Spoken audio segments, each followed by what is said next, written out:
नमस्कार, मी मानसतज्ञ व्यंकटेश सोनटक्के, तुमचा मनोमित्र म्हणजे तुमच्या मनाचा मानस मित्र। आजचा विषय आहे कर्म आणि त्याची फळ। तू करता वही है जो तू करना चाहता है, होता वही है जो मैं करना चाहता हूँ, इसलिए तू कर वो जो मैं करना चाहता हूँ, फिर होगा वो जो तू करना चाहता है। कृष्णाच्या या वाक्याप्रमाणे आपण कुठल्याही एका क्षेत्रात कर्म करतो, मेहनत घेतो, यामुळे आपली कर्म करण्याची शक्ती आणि सामर्थ्य तर वाढतच, पण त्या कर्माची फळं आपल्याला येणार असतात। त्या फळासाठी आपण तत्पर नसतो, तयार नसतो। आपल्याकडे ती झोळीच नसते त्या कर्माची फळं स्वीकारण्यासाठी।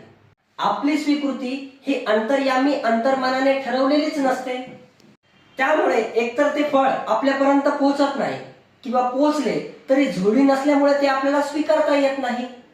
मग तेच फळ कधी काळी अनपेक्षितपणे, वेगळ्या मार्गाने, वेगळ्या पद्धतीने, वेगळ्या क्षेत्रातून अनपेक्षितपणे आपल्याला भेटते, म्हणजेच कर्म न करता भेटते। ह्यामध्ये कर्म संतुष्टीचा अभाव असतो, म्हणजेच कर्म केल्यानंतर जे फळ आपल्याला मिळणार असतं त्या फळातून जी तृप्ती, संतुष्टीचा अनुभव असतो, तो अनुभव, ती संतुष्टी आपल्याला भेटत नसते।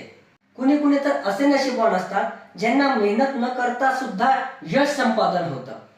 त्यांच्या पार्श्वभूमीचं गुण एक आहे की ते कर्माने फळ मिळवण्याच्या मागे न लागता स्वतःला फळासाठी तत्पर करून ठेवतात। त्यांचे अंतर्यामी अंतर्मन फळ घेण्याच्या तयारीत बसलेले असते। ते झोळी बनवण्याची कला निसर्गतः जाणतात। ही फळं स्वीकारण्याची तत्परता कधीच सावधानतेने घडत नाही। बेसावधपणे अंतर्मनाच्या निर्देशांचं पालन करत हे कलागुण आपल्या अर्कात उतरतात। असे कित्येक नामवंत लोक, कलाकार आहेत की ज्यांना बनायचं काही होतं आणि जे बनलेत काही। कपिल शर्मा बनायचं होतं सिंगर, हिटलर बनायचं होतं चित्रकार।